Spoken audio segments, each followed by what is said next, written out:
You're listening to the 49 Carats podcast, a 49ers Goldmine production with Stephanie Sanchez.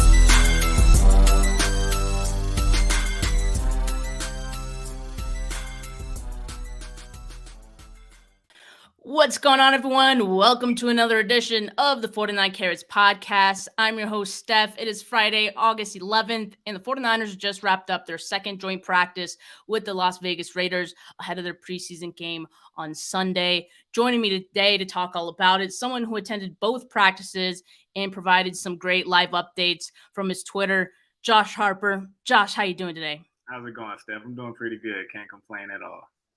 Well, before we talk about practice, as I understand, you're Bay Area through and through, and you do have connections to both teams, right? At some capacity. Can you tell us a little about that?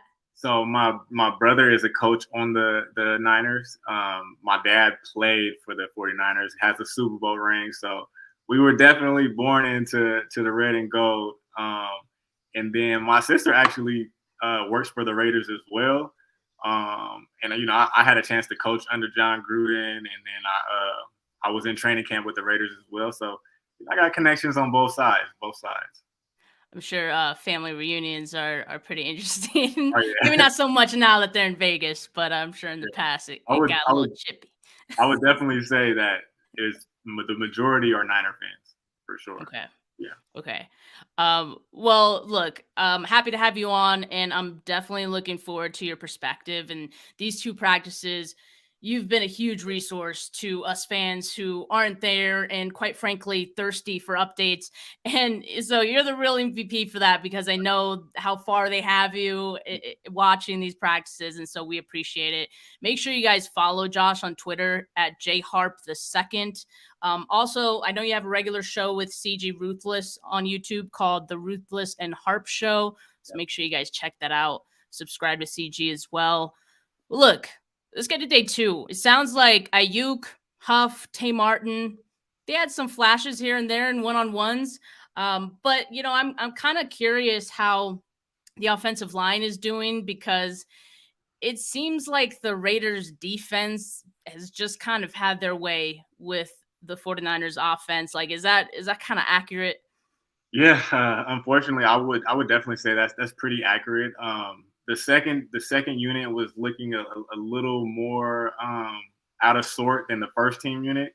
And then again, we're so far. I don't really know when Trent was actually in there, and Banks and all those guys. But yeah, I would definitely say the Raiders D line gave the Niners offensive line, both ones and twos, some problems, mostly the twos though. And that's crazy to me, because it sounds like Chandler Jones wasn't even practicing today. And so it was mostly Max Crosby. I know it seems like the Raiders defense as a whole has definitely improved, but I don't know. It gives me some pause, because I think the offensive line is still something that we're not entirely, I guess, convinced with, especially Colton McKivitz. And, I know you said you didn't see any specific players, but yeah, I guess we'll see when the pads come on, and we might not see the starting offensive line on Sunday's game, but soon enough, we're gonna get some answers on that unit. Right. I do want to ask you one question, though. I was hoping you could clear something up for us, because there were some conflicting reports on this one particular play. And if you didn't see it, that's totally fine. But let me share my screen, because I got the tweet up here. So shout out Jesse. He pointed this out. I actually retweeted both of these, and I was kind of wondering the same myself. Did this happen on the same play? Because it's concerning the same players, Spencer Burford and defensive tackle Neil Farrell Jr. of the Raiders. I guess it was a one-on-one rep. There was a spin move. David Lombardi said that Burford won this rep, pancaked him. And then Ryan Sakamoto, who writes for the Raiders, said that Farrell dominated the rep. So I don't know if you saw that. I don't know if those were two different reps. Did you see this play? It looks to be the same rep. I didn't see it. I was actually looking, and they're right in front of me too. So that's on me. I was actually looking in the middle field, looking at one-on-ones, because it was a bit chippy over there. So I I did not see this rep, but it does look like to be the same rep. And this is the interesting thing about just like reporting in general throughout camp, because like, we're not there and we just have these, tweets and these updates to go off of. And sometimes, a lot of the time, you get some of these conflicting reports. Sometimes it's just the one someone mentions a different player.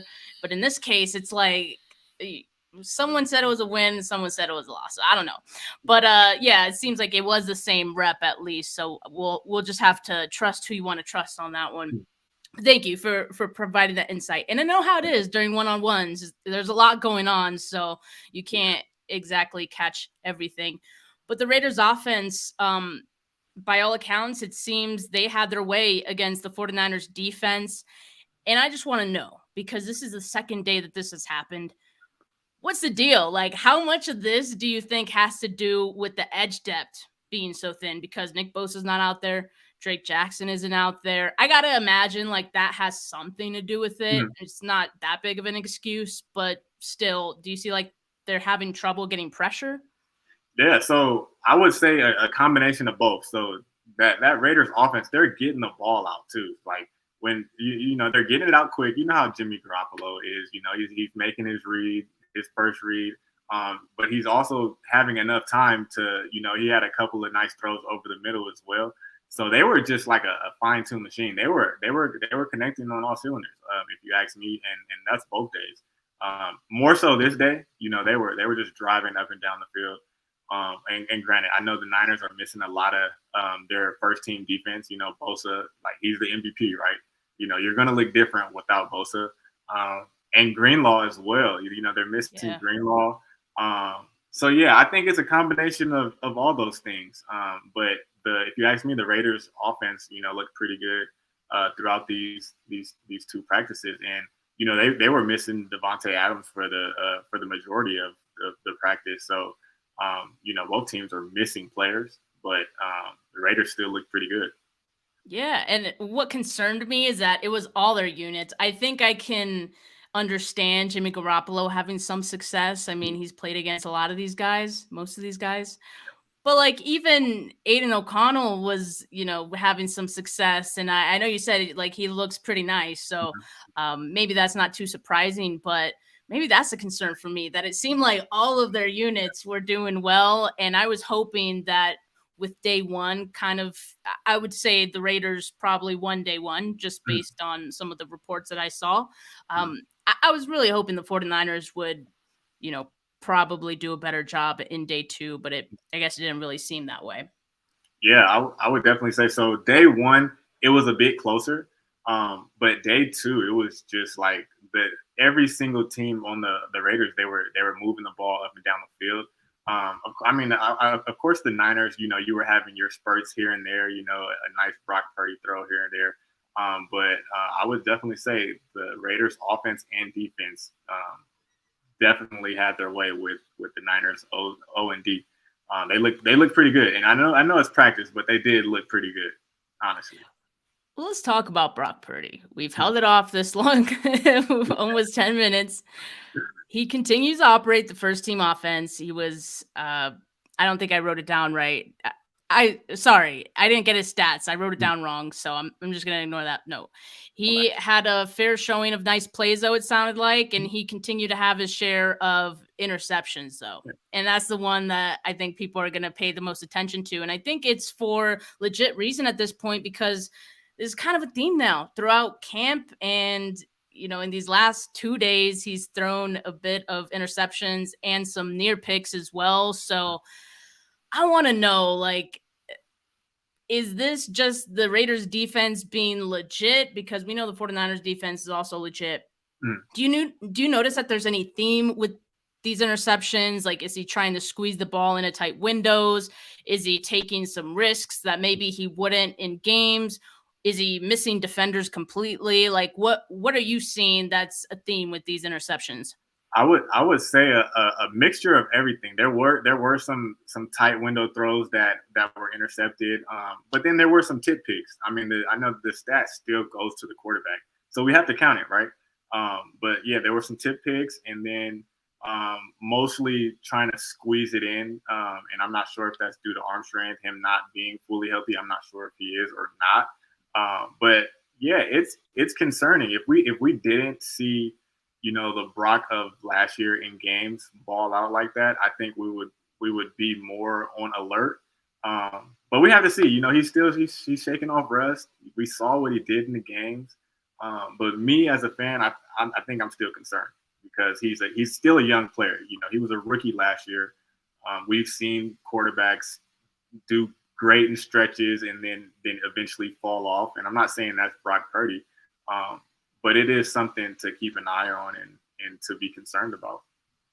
Yeah, I mean, I'm definitely keeping an eye on it. I'm trying hard to not get concerned about it. I know it is, you can say it's just practice, but you can always also say, well, it's practice. This is preparation for the real games. And especially in these joint practices, that's as close to being a real game as you're going to get before week 1, right? Or before preseason, which who knows if he'll even suit up for that. So I think what I saw from him in camp was he looked mistake ridden to me too. And I feel like in last year's camp, he was throwing interceptions.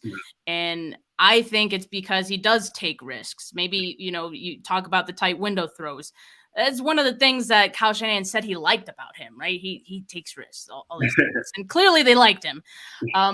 But I don't know. So that's why I'm like, okay, is it just because he tries these things in practice and in games? Maybe it's a little bit different. Although in games, we have seen that he has those near picks, right? And by the grace of God, like a lot of those didn't end up being picks. So, I mean, maybe he just got lucky. I do think that there's some regression coming for Brock. I mean, it's bound to happen. I think maybe we've seen his ceiling, maybe in some areas. But I'm just I'm trying to stay optimistic. CG here says, should it be a quarterback competition from how Brock Purdy played? And that's a tough thing, right? Because despite all these interceptions, I think we know he's going to be QB1 on this team. But does that change the talk of QB2 and who should be QB2 when you look at what Brock Purdy is doing in practice and you kind of pause and say to yourself, well, is this going to happen in games too? What's he going to look like during these games? So I don't know. It's definitely interesting. Do you feel like, based on what you've seen, we're at a point where Brock Purdy being the starter should be questioned? So that's that. I mean, that's a tough question because you've seen what he's done in the games, right? But he's coming off an injury, and we've seen players come off injuries, and they're not the same player that they were the previous year, right?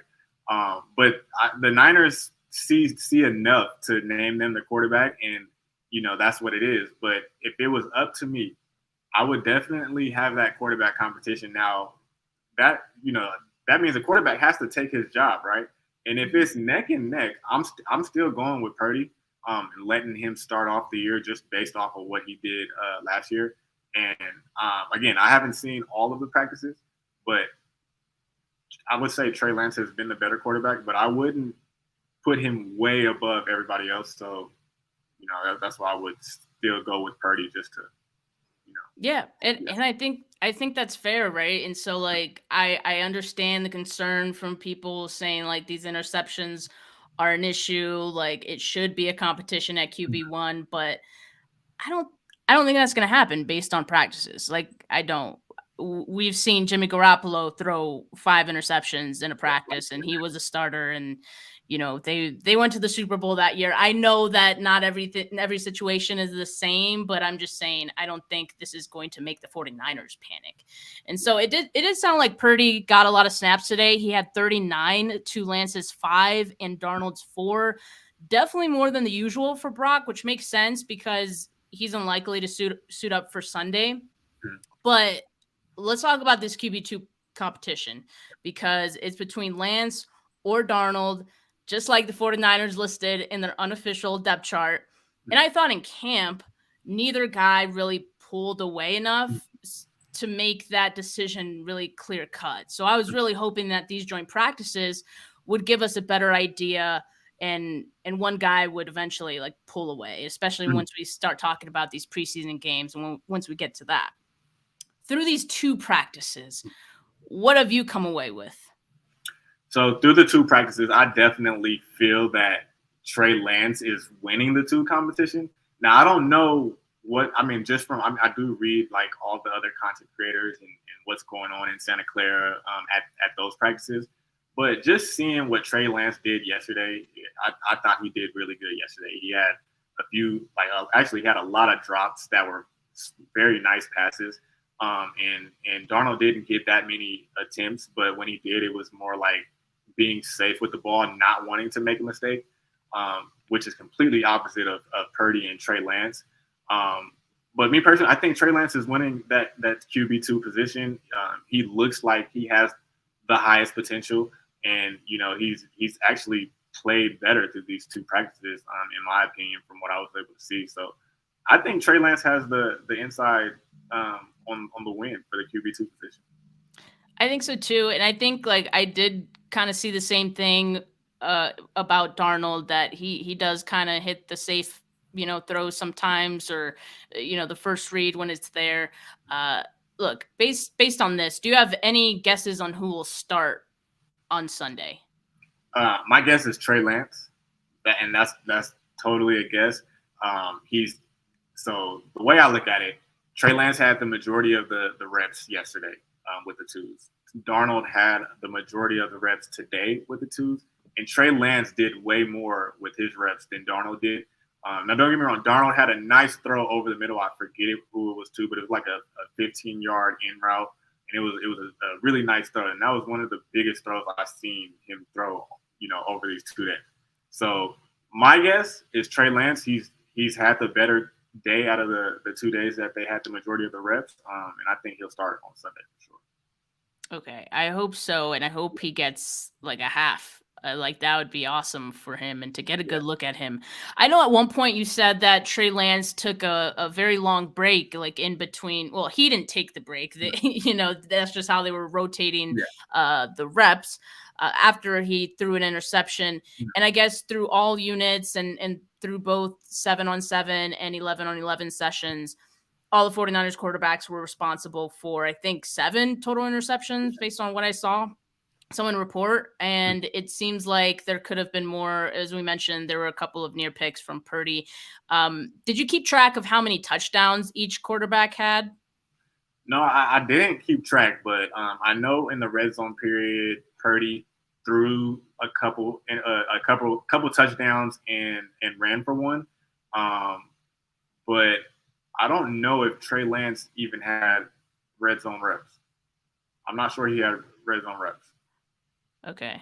And then what about yesterday? Because I know that Lance did get more reps yesterday. Mm-hmm. So did you feel like he got some good opportunity? Because he did have some red zone reps yesterday, right? Yeah. So he did good with his opportunity. As far as tracking the numbers, I didn't really track the numbers, but he looked good. He had a couple of drop touchdowns, one for sure, if not 2. And he was making some big time throws, and he just doesn't look afraid of the moment. Like, he doesn't look afraid to throw an interception. And it's good to hear that.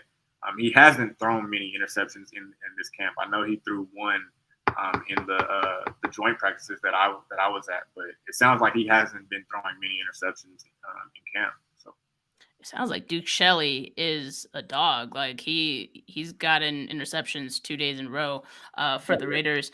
But did Lance have any fumbled snaps today? I know he had a couple yesterday that, I was like, okay, who's this center, man? Like, what's going on with these, right? I believe one of them was with Feliciano, and the other one was with Zakelj, if I read that correctly from one of the beat writers. Were there any fumbled snaps today? I know he didn't take as many reps, but yeah, so there wasn't any fumble snaps. I want to say he took half under center and then like half in the shotgun, and that was towards the end of practice when he got his last 3 or 4 reps. So no fumble snaps. So that's a good thing. That was cleaned up for today at least. So yeah, no fumble snaps today. Yeah, something like that I was kind of starting to keep an eye on with him because it was something that we saw in camp too. And I asked Brad Graham of the SF Niners what he thought of that because he's like, to me, the offensive line expert. And here's what he said. He said, it's such a hard thing to determine without film of it. Issues can be had because of center timing, quarterback not prepared for snap, ball location, so many different variables.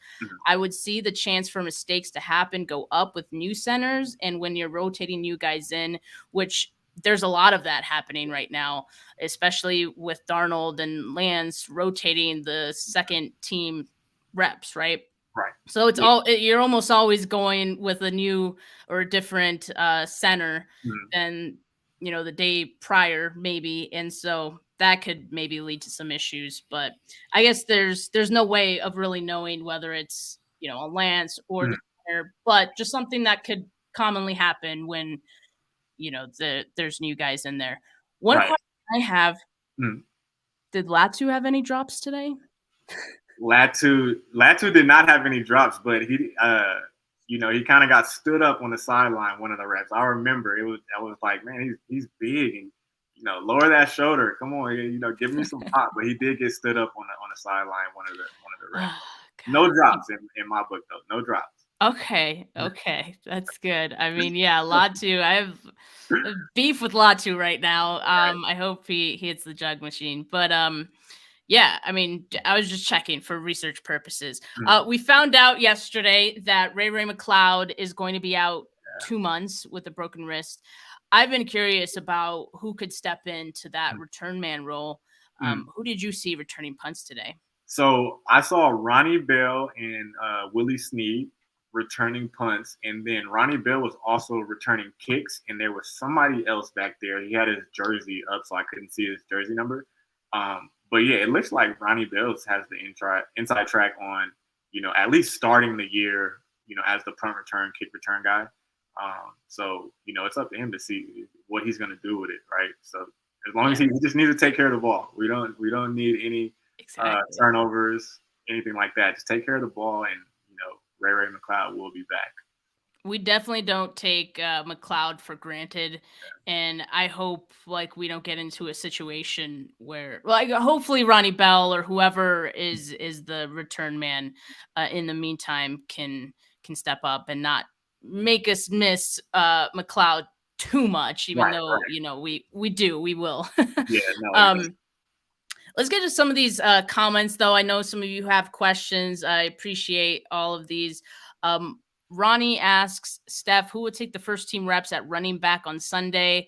Obviously, it's not going to be, Christian McCaffrey. So I would assume it'd probably be Ty Davis Price because Elijah Mitchell's still dealing with an adductor strain as well.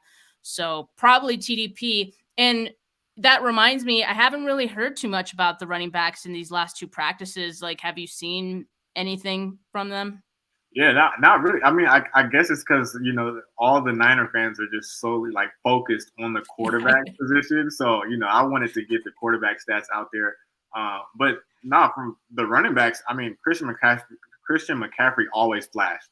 So even with me not watching the running backs, and of course it's Christian McCaffrey, and he's probably the best running back in the NFL. So he always flashed. And then another one, I know TDP had some good runs here and there. I know Mason had a nice catch from Trey Lance. It was either today or yesterday for a touchdown.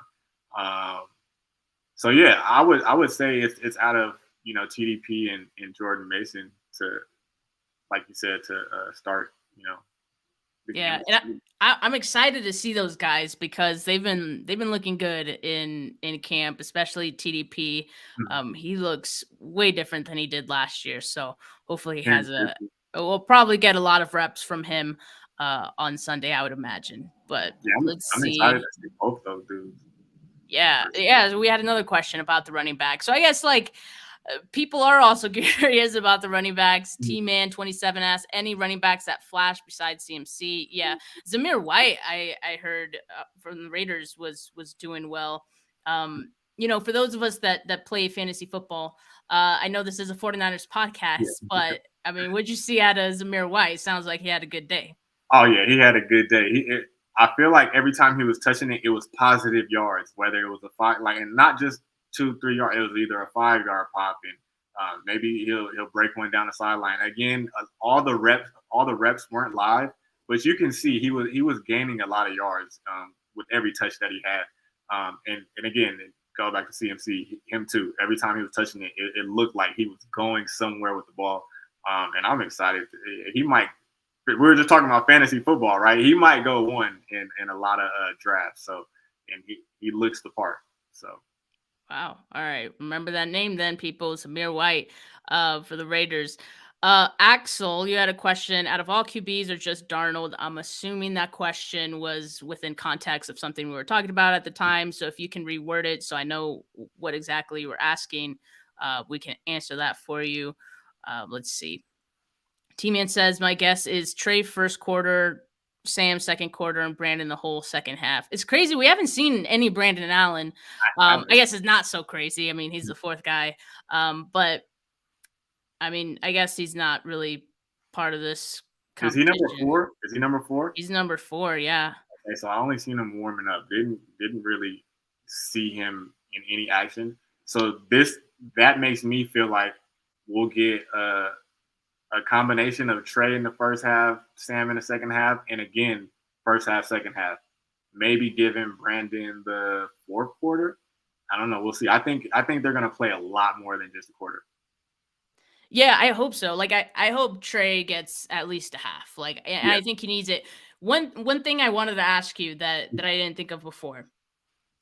I feel like, based on what I've seen, and I've seen other people say this too, I feel like Trey Lance is a bit of a rhythm passer. He needs to get in the groove. He needs some snaps to, get his feet up under him, and then he really starts to get going. Is that something that you have seen too in these joint practices with him? Yeah, and again, it's something that I read about, like, from the practices that I didn't attend. But yeah, so yesterday he started really slow, like off the bat. Snap, fumble, false start, he got pulled. Then he came back and made some big time throws, got a little rhythm going. Today was a little different. He didn't have many reps, but he started fast, and that was 7-on-7. I don't know if anybody wants to count that or not, but he started fast and had some good throws. And I seen this last year too, like in the Houston game. Started slow, came back at halftime or right before halftime, made some big throws, and started getting a rhythm. So yeah, I think he's a rhythm passer that needs to play from the start and kind of build that confidence as the game goes on.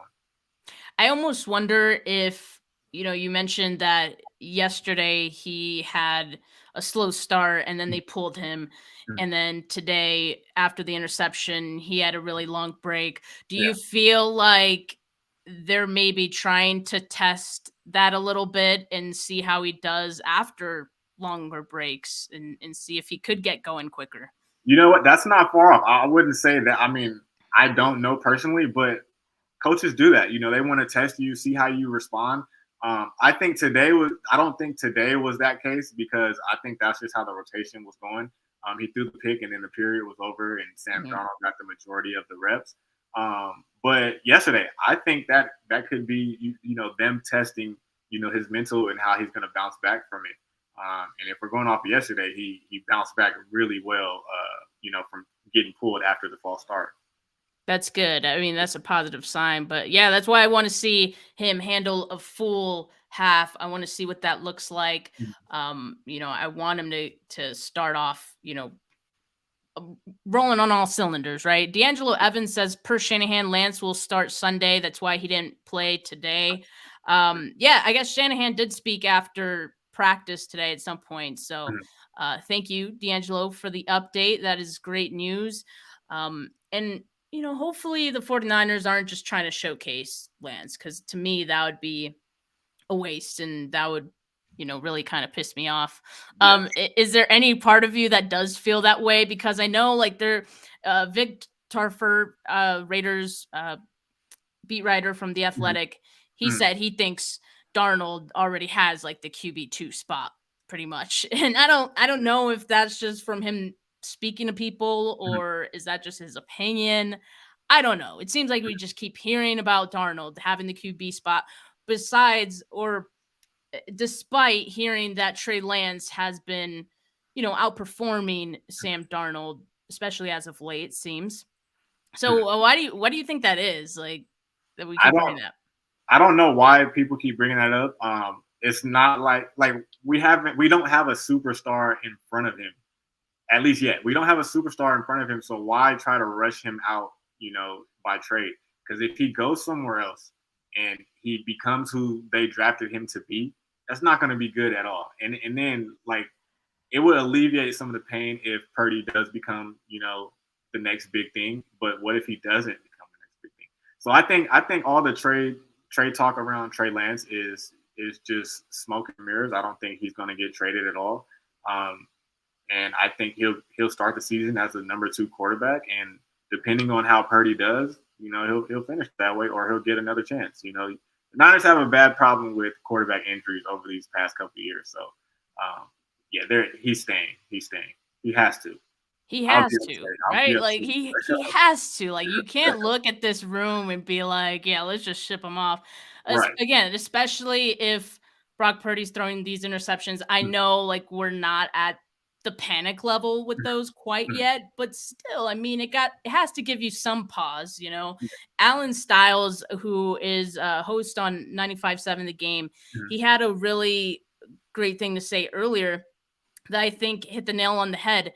If they view Brock Purdy as the franchise guy, then Trey will be moved. If they only view Brock as QB1, I guess for right now, then Trey will stay. I think that makes a lot of sense, but we don't, I guess we don't really know how they feel about him, but based on what we're hearing about Trey Lance, it's hard to imagine that, they wouldn't just want to keep him around. So, yeah. And I would say there's no rush in getting Trey Lance out right now. He has his contract. I would say his 5th-year option is next year, right? So there's no rush. Let's see how Purdy does this year. And if he does great, which I hope he does, then okay, let's move on from Trey Lance. That's no big deal. I think it's too early to talk about if they should move Trey Lance, which they shouldn't, right? Because Purdy's coming off an injury. We don't know what he's going to be like. We're seeing these interceptions and, almost interceptions. So I think we have to talk about this in the offseason of next year. Oh, I can't wait. Like another year of talking about a 49ers quarterback potentially being traded. I cannot wait. Right. CG asked, did Brayden Willis stand out today? I know we talked about Latu. Latu didn't have any drops today, but how did Brayden Willis do? Because I feel like Willis has been, performing better than Latu to this point. Yeah, I'm both of the days are running together in my mind right now, but I would say he stood out more than Latu over these 2 practices. He stood out more than Latu. He's a big dude as well. I didn't know he was that big of a dude. But yeah, you can see he has nice hands, and he has the ability to run routes from what I've seen in these practices. But I think he stood out much more than Latu. Unless you want to talk about the drop in the end zone by Latu, that makes him stick out more. In a bad way. But yeah, I mean, that's the thing, right? Like the 49ers probably going to keep 4 tight ends. I really hope that Brayden Willis has shown enough to make it, because if Brayden Willis doesn't make it, but Latu does just because of where they were drafted, that didn't sit right with me, Right, so exactly. hopefully maybe both of those guys will make it, and maybe we see, I don't know, Dwelly get relieved. I don't know, but we'll have to see. I agree with you on that. I do. Yeah. Axel asked, how did the corners look? Yeah, we haven't heard too much about the corners. I guess like overall we've just been hearing about the defense getting cooked out there. Yeah, so I mean, Jimmy G was hitting open receivers.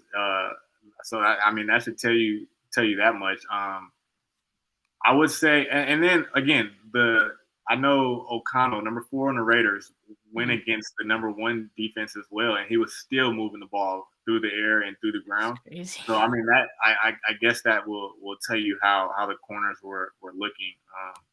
I wasn't too keen in on the corners, but the ball was being moved up and down the field. I know that, the Raiders had some success with Stidham moving the ball against the 49ers, last season towards the end. And so I wonder if they're just taking some of that into these practices. I know that they're not game planning for these scrimmages, but, just maybe some of the same kind of play philosophy. I don't know, but That could be it. that's what I'm going to chalk it up as. Yeah, and they talk, both coaching staffs talk. What do they want to see? What type of defense do you want to run in this period? So they talk, and it's all scripted. So just take it with a grain of salt. Gammon Brown, thank you for the donation. He asked, Josh, what have you seen from last year's number one defense? Do they look like the best D in the NFL? What has Steph told you about Bosa contract? Thank you. So, this isn't the number one defense from last year because Bosa's not here. Yeah, Greenlaw's not here. So, in the Raiders, they had a pretty good 2 days. So it's just practice. Again, there's a whole nother month into the season to refine and put pieces together and see what Coach Wilkes wants to run. So I'm not too concerned about what happened in these 2 practices with the defense. It's hot, that could play a factor. It's not the Santa Clara weather. It is Vegas, but I'm not too concerned about the Niners defense. I think they'll be ready, especially when Bosa comes back. He's the NFL Defensive Player of the Year for a reason. He's gonna change your team. Right on. I agree with that. I'm not hitting the panic button on this defense. They're gonna show out. CG asked, did Breeland Speaks practice? 49ers signed him today. Yeah, former Chief second round defensive lineman Breeland Speaks was signed today, and it makes sense because the 49ers, as you mentioned, like they're missing some guys on the defensive line, particularly the edge. And he led the USFL in sacks. He had 9, right? So how did he look? Was he out there? Not that I know of. Did they sign him this morning? He might have been out there, just not getting many reps. But I think they signed him this morning, right? Yeah, it was this morning. So we'll see how he looks. I'm sure he'll get a lot of playing time in the preseason, although probably unlikely he makes a 53. Just right. Guess. East Coast Niner says your boy Q is on 95.7. Said Trey looked bad. Huh. I haven't heard anyone say that Trey looked bad. Yeah, I definitely didn't see Trey looking bad, and trust me, I'll let you all know if he was. He only had like 3 reps and 7-on-7. If you want to count that, he looked really good. So, yeah. All right. For Life Niner, thank you for the donation. He says, KS, assuming Kyle Shanahan, has scheme for football and for life. Yes. Yes, he does. Thanks for the comment. Let's see. We got any other questions here? T-Man 27 said, who was LB2 with the first string defense with Greenlaw out? I think we'd been hearing that Oren Burks was getting, but I think also some mentioned Marcelino McCrary-Ball. So he stood out to me a lot more. He's nice. He definitely stood out to me. And I really wasn't watching the linebacker group either. But so when you stick out, that means you're doing something right. So he definitely stuck out to me, and I think he has a chance to start at the Sam position. I think so. Nice. Yeah. I know the 49ers, I think, give the edge to the vets. So I think Oren Burks I can see him starting the season, but I think McCrary-Ball is going to be hard to get off the field at especially I don't think Greenlaw is going to stay out that long. I think he'll be out there for week 1, but should anything happen to him, and I know Oren Burks has been filling in for Aziz for the most part. And I think maybe we'll see some McCrary-Ball this year. Yeah, I think so. For Life Niner, thanks for another donation. He said, Josh, out of the quarterbacks for the 49ers, who would you want throwing to you? Ooh, that's a good one. Yeah, that's a good one, so I don't know. It's out of Trey Lance and Brock Purdy. I would say that. It's out of Trey Lance and Brock Purdy. So I just need to do different things well. they each do different things well, and I just need to see more from the both of them to give you a definitive answer. So if we're going off of last year's games, give me Brock Purdy. Okay. Yeah. I think that's fair, just based off of last year's games. You might have a Right. different answer after we see Lance in this preseason game. Who knows? Definitely. I have a different answer after seeing practices. Right? Rich Doggo asks, how is Devontae Adams' injury? I know he went down. I believe it was Oren Burks who, gave him a pretty good hit. Did you happen to see that, Josh? And So I didn't. I just heard it. But I think he'll be fine. I can't really go too much into that, but I think he'll be fine. yeah, it sounds like once that happened, it was like, oh, let's just keep him out, Yeah. kind of thing. So that makes sense. Snoopy Cortez, Greenlaw not there. What? Yeah, Greenlaw dealing with I believe it was hamstring injury, but I don't think he's going to be out too long. I think, like I said, he'll be out there by week 1. I'm pretty sure. So should be fine. But while we're on the subjects of linebackers still, CG asks, how did D. Winters and Jalen Graham do? We've been hearing some good things about each of those guys, especially Jalen Graham. So were you able to get a look at those guys at all? I wish I would have took more time to look away from the quarterbacks and look at the linebackers, because I really wanted to see what D. Winters looked like. I like the way he flies around the ball in college.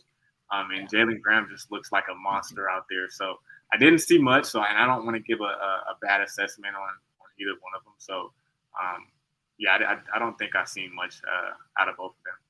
Okay. Yeah, no problem. I mean, we're going to get to see a lot of those guys in these preseason games. So I think we're all looking forward to that. Last question here. Ronnie Montoya said, how was Danny Gray? Danny Gray was out again, I believe. So I know he didn't practice yesterday, or he got sore yesterday. Gotcha. But I didn't see much of him today. Oh, okay. Man, that's kind of a bummer, because he was starting to really stack his days in camp. And I think these practices would have been, really good for him. I would assume, just based on that, maybe they keep him out of the game on Sunday. Not sure though. But I'd love to see him in these games. I really want to see him with Trey Lance. Hopefully he's healthy enough. And it doesn't sound like it was anything serious, maybe just like some soreness here and there. But okay. So I think he has a chance to play in the game. We'll see. I think they drafted Danny Gray for Trey Lance. Right. I think that their skill sets complement each other very well. And I think Danny Gray will have a better year this year. Definitely. Yeah. He's due. Yes. Well, Josh, this has been great. I appreciate you coming on the show today.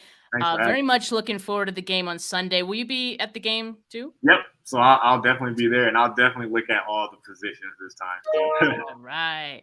Well, there'll definitely be a lot to keep an eye on for that one. And once again, make sure you guys follow Josh on Twitter at jharp2. I'm Steph 49K on Twitter. And if you're joining us from YouTube, make sure you like this video, subscribe to the channel if you have not yet. Plenty more content like this to come heading into the season. Audio listeners, be sure to follow the pod, leave a rating if you're feeling so kind. But for now, have a good rest of your Friday, folks. Peace.